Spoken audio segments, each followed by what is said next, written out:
بسم اللہ الرحمن الرحیم۔ السلام علیکم ورحمۃ اللہ وبرکاتہ۔ عورت کے 3 کام ایسے ہیں جو مرتے وقت عورت کا چہرہ روشن کر دیتے ہیں۔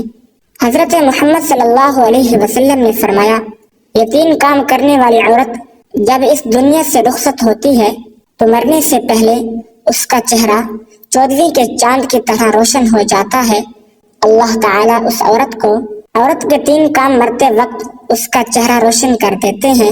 جو عورت اپنی زندگی میں یہ 3 کام کر لیتی ہے تو مرنے کے بعد اس کا چہرہ روشن ہو جاتا ہے، اور مرتے وقت کسی بھی مرد یا عورت کا چہرہ روشن ہو جانا، اس پر نور آ جانا، اس بات کی علامت ہے کہ اللہ تعالیٰ نے اسے بخش دیا ہے۔ حضرت مولانا جلال الدین رومی رحمۃ اللہ علیہ کے پاس ایک عورت آئی، کہنے لگی، حضرت آج میں ایک ایسی عورت کی میت کو دیکھ کر آ رہی ہوں کہ جس کا چہرہ مرنے کے بعد روشن اور چمکدار ہو گیا، ایسا لگ رہا تھا کہ جیسے اس پر نور کی بارش ہو رہی ہو۔ مولانا جلال الدین رومی رحمۃ اللہ علیہ فوراً بول پڑے کہ اس عورت نے حضرت امام باقر رحمۃ اللہ علیہ کے بتائے ہوئے کاموں پر ضرور عمل کیا ہوگا، یعنی ان کی بتائی گئی نصیحتوں پر عمل کیا ہوگا۔ محترم ناظرین، ہر ایک عورت کا چہرہ مرتے وقت روشن نہیں ہوتا، بلکہ صرف اس عورت کا چہرہ روشن اور پر نور ہوتا ہے جو اپنی زندگی میں یہ 3 کام سر انجام دیتی ہے۔ تو وہ عورت مولانا صاحب سے کہنے لگی، حضرت مجھے بھی وہ 5 کام بتائیں کہ وہ کون کون سے ہیں، ہو سکتا ہے کہ میں بھی ان کاموں کو اپنا لوں تو میرا یہ کالا اور گناہوں میں ڈوبا چہرہ مرتے وقت روشن اور چمکدار ہو جائے۔ مولانا رومی رحمۃ اللہ علیہ نے فرمایا، میں نے امام باقر رحمۃ اللہ علیہ کی زندگی کے بارے میں پڑھا ہے، آپ کا علم پڑھا ہے اور آپ کے اقوال پڑھے ہیں۔ آپ فرمایا کرتے تھے کہ عورت کے لیے پہلا نیک عمل یہ ہے کہ وہ شادی کے لیے کسی نیک انسان کا انتخاب کرے، کسی اچھے متقی اور پرہیزگار انسان کا انتخاب کرے۔ نکاح کرتے وقت اس کی نیت یہ ہونی چاہیے کہ میں تو گنہگار ہوں، خطا کار ہوں، لیکن جب میں کسی نیک انسان کے ساتھ نکاح کروں گی تو میری زندگی میں آنے والا نیک انسان جو 5 وقت کا نمازی ہوگا، نیک اور عبادت گزار ہوگا، اور جب اس کے منہ سے کوئی بات نکلے تو قبول ہوتی ہوگی، جب وہ میری زندگی میں آئے گا تو مجھے بھی 5 وقت کی نماز اور قرآن پڑھنا، روزے رکھنا، صدقہ و خیرات کرنا اور دوسرے نیک اعمال کرنے کی تلقین کرے گا۔ تو جب میں اس کے نیک کاموں کی تلقین پر عمل کروں گی تو ایک تو مجھے اپنے شوہر کی بات ماننے کا ثواب ملے گا، جو کہ ہر عورت کو ملتا ہے جب وہ اپنے شوہر کی حکم کی بجا آوری کرتی ہے۔ دوسرا، جب میں 5 وقت کی نماز ادا کرنے کے لیے وضو کروں گی تو یہ وضو میرے چہرے کو اس دنیا میں بھی اور آخرت میں بھی روشن کر دے گا۔ ناظرین کرام، قیامت کا ہولناک دن ہوگا، ہر مرد و عورت پریشان ہوگا، نفسا نفسی کا عالم ہوگا، لوگوں کے چہروں پر قرب اور تکلیف کے باعث ہوائیاں اڑ رہی ہوں گی، تو اسی میں ایک عورت ایسی بھی ہوگی کہ جس کا چہرہ 14ویں کے چاند کی طرح چمکتا ہوگا۔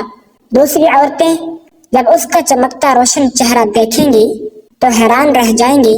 دنیا میں تو جب کسی عورت کا چہرہ خوبصورت اور چمکدار ہو، رنگت نکھری اور صاف ہو، تو دوسری عورتیں اس سے پوچھتی ہیں کہ بتاؤ کون سا میک اپ استعمال کرتی ہو، کون سی کریم استعمال کرتی ہو، لیکن قیامت کے دن کوئی عورت یہ نہیں پوچھے گی کہ کون سی کریم لگاتی ہو، بلکہ جس عورت کا چہرہ زیادہ روشن اور چمکدار ہوگا تو دوسری عورتیں اس سے پوچھیں گی کہ بتاؤ دنیا میں کون سا ایسا عمل کیا کرتی تھی کہ جس عمل نے قیامت کے ہولناکیوں میں بھی تیرے چہرے کو روشن کر دیا ہے۔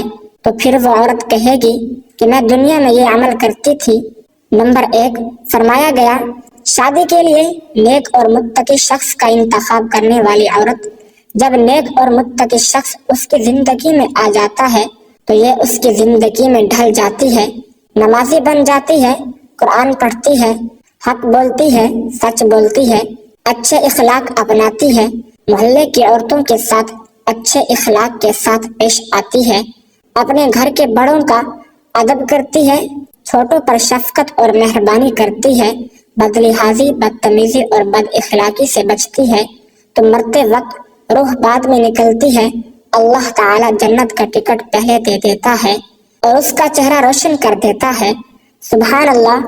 محترم ناظرین، کچھ بدبخت لوگ ایسے بھی ہوتے ہیں جو عورت کی زندگی میں داخل ہوتے ہیں تو اس کی زندگی کو اجرن بنا دیتے ہیں، دنیا میں بھی اس کی زندگی کو جہنم بنا دیتے ہیں اور اس کی آخرت بھی تباہ و برباد کر دیتے ہیں۔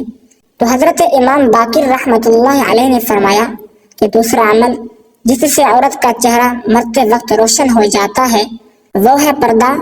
فرمایا پردے میں رہنے والی عورت کا چہرہ بھی مرتے وقت ایسا چمکتا ہے جیسے 14ویں کی رات کا چاند چمک رہا ہو اور نہایت ہی خوبصورت ہو جاتا ہے۔ جو عورت پردے میں رہتی ہے اور غیر محرم مردوں کے سامنے جانا گوارا نہیں کرتی، اس کے حوالے سے ایک واقعہ ملاحظہ فرمائیں کہ مدینہ شریف کی دہلیز پر ایک عورت رہا کرتی تھی جو بے حیا تھی۔ بے حیائی اس قدر کوٹ کوٹ کر بھری ہوئی تھی، وہ غیر محرم مردوں کے سامنے جاتی تھی اور فحاشی پھیلا رہی تھی، فحش گوئی کرتی تھی، یعنی غیر محرم مردوں کے سامنے جانا، اپنی نمائش کرنا اور ان سے غیر اخلاقی گپ شپ لگانا۔ وہ بے حیائی میں بڑی ہی مشہور تھی۔ نبی کریم محمد مصطفیٰ صلی اللہ علیہ وسلم ایک دن چبوترے پہ بیٹھ کے سورید کھا رہے تھے۔ سورید کہتے ہیں گندم یا جو کی روٹی کو گوشت کے شوربے میں پکانا، اسے بھگو کر کھانا تاکہ وہ اچھی طرح سے نرم ہو جائے۔ اسی دوران اس عورت کا وہاں سے گزر ہوا۔ جب نبی کریم صلی اللہ علیہ وسلم کے پاس سے وہ عورت گزری تو آپ صلی اللہ علیہ وسلم کو دیکھ کر وہ بے حیا عورت کہنے لگی، اسے دیکھو، ایسے بیٹھا ہے جیسے کوئی غلام بیٹھتا ہے، ایسے کھا رہا ہے جیسے کوئی غلام کھاتا ہے۔ یہ سن کر میرے نبی کریم صلی اللہ علیہ وسلم نے فرمایا، دنیا میں بھلا اللہ کے سامنے مجھ سے بڑا عاجز اور کون ہو سکتا ہے؟ یعنی اللہ کے سامنے مجھ سے زیادہ عاجزی اختیار کرنے والا اور کون ہو سکتا ہے؟ اس عورت نے کہا، اکیلے اکیلے کھا رہے ہو، کسی سے پوچھتے بھی نہیں ہو کہ کھانا ہے کہ نہیں کھانا؟ نبی کریم صلی اللہ علیہ وسلم نے فرمایا، اگر تم نے کھانا ہے تو کھا لو۔ اور وہ بے حیا عورت نبی کریم صلی اللہ علیہ وسلم کے پاس آئی تو نبی کریم صلی اللہ علیہ وسلم نے فرمایا، یہ لو اور کھا لو۔ تو کہنے لگی، نہیں، میں نے تو آپ کے ہاتھوں سے کھانا ہے۔ نبی کریم صلی اللہ علیہ وسلم نے ایک لقمہ اٹھایا اور اسے دینے لگے تو کہنے لگی، نہیں، میں نے یہ بھی نہیں کھانا، بلکہ میں نے وہ کھانا ہے جو آپ کے منہ میں ہے۔ اللہ اکبر! اللہ دیکھ رہا ہے، نوری فرشتے دیکھ رہے ہیں اور اللہ آپ کو دیکھ کر مسکرا رہا ہے کہ میرا حبیب کیا کرتا ہے۔ اللہ دیکھ کر مسکرا رہا ہے کہ میرا پیارا محبوب اب کیا کرتا ہے۔ نبی کریم صلی اللہ علیہ وسلم جانتے ہیں کہ بے حیائی میں یہ عورت مشہور ہے۔ تو جب اس بے حیا عورت نے کہا کہ حضرت میں نے تو وہی لقمہ کھانا ہے جو آپ کے منہ میں ہے، تو نبی کریم صلی اللہ علیہ وسلم نے اپنے منہ والا لقمہ نکال کر اس عورت کو دے دیا، اور جیسے ہی اس عورت نے وہ لقمہ کھایا تو اس کے اندر ایک انقلاب پیدا ہو گیا۔ نبی کریم صلی اللہ علیہ وسلم کے منہ سے نکلا ہوا لقمہ جو کھایا تو پھر ساری زندگی اس عورت نے کسی مرد کو اپنا چہرہ نہیں دکھایا۔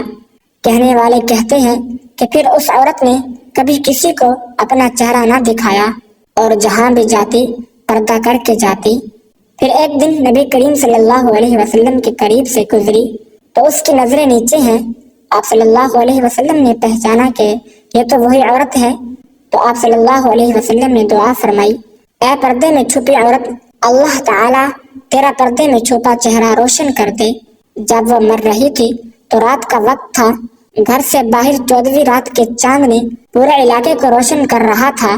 جب گھر کے اندر پورے کمرے کو اس با پردہ عورت کے پردے کے اندر چھپے چہرے نے روشن کر رکھا تھا۔ پھر فرمایا گیا، تیسرا کام ہے بسم اللہ پڑھنے کا عمل، یعنی جو عورت ہر کام شروع کرنے سے پہلے بسم اللہ الرحمن الرحیم کہتی ہے، اس کے متعلق ایک عورت کا واقعہ قابل ذکر ہے کہ وہ باتوں ہی باتوں میں ہر بات میں بسم اللہ بہت زیادہ پڑھا کرتی تھی، یعنی جب کوئی بھی کام شروع کرتے وقت اور اختتام پر بسم اللہ ضرور پڑھا کرتی۔ اس کا شوہر بڑا ہی منافق انسان تھا، تو اس عورت کا یہ عمل اس کے شوہر کو بڑا ہی ناگوار گزرتا۔ اب شوہر نے اپنی بیوی کو شرمندہ کرنے اور بے-عزت کرنے کی غرض سے اسے ایک تھیلی دی اور کہا کہ اسے سنبھال کر رکھ دو، اب اس بیوی نے بسم اللہ پڑھ کر اپنے شوہر سے وہ تھیلی لی اور بسم اللہ پڑھ کر ایک محفوظ مقام پر رکھ دی۔ ایک دن اپنی بیوی کی غیر موجودگی میں اس کے شوہر نے وہ تھیلی اٹھائی اور گھر کے اندر ایک کنواں تھا اس میں پھینک دی۔ جب بیوی واپس آئی تو کہنے لگا، وہ میری تھیلی جو میں نے تمہیں دی تھی مجھے لا کر دے دو۔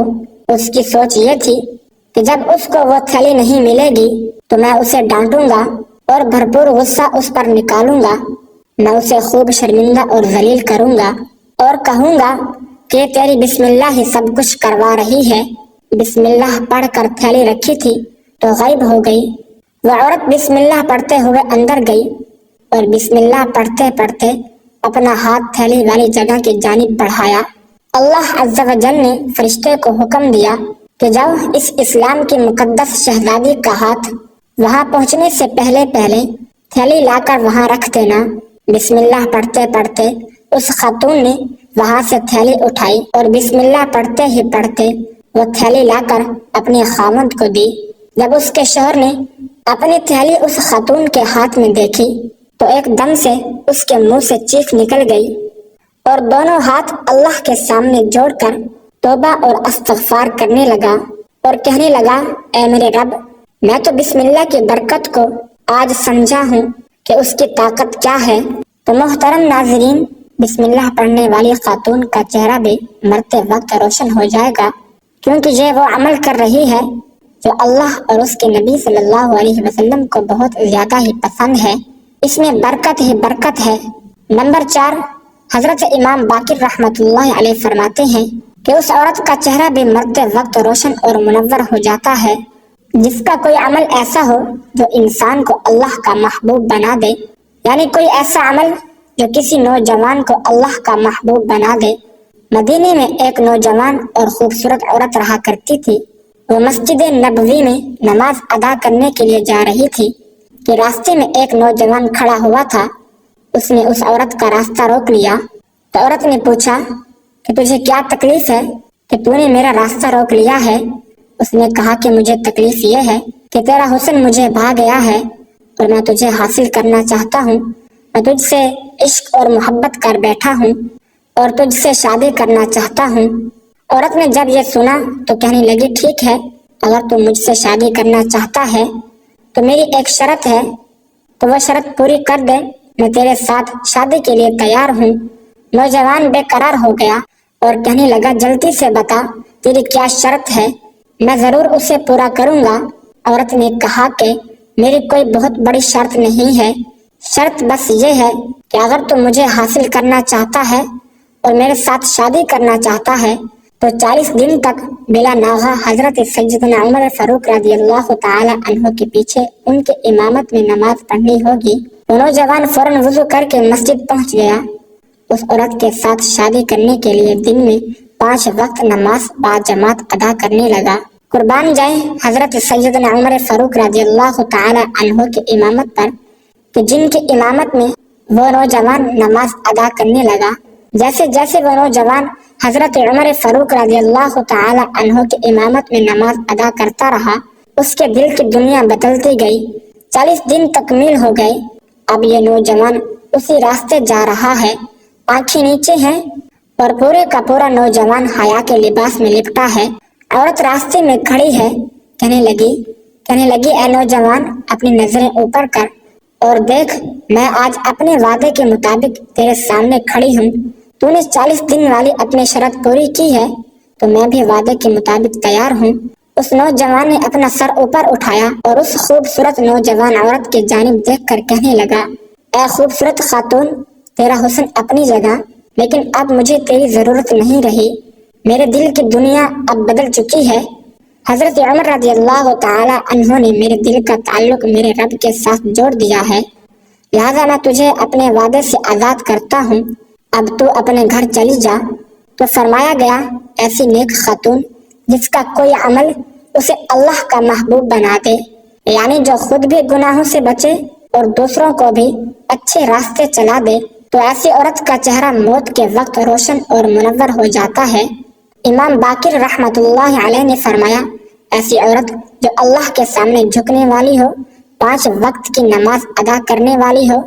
یاد رہے کہ خواتین کے لیے نماز ادا کرنے کا حکم یوں ہے کہ وہ اپنے گھر میں سب سے پیچھے والے کمرے میں چھپ کر اللہ کے سامنے سر مسجود ہو۔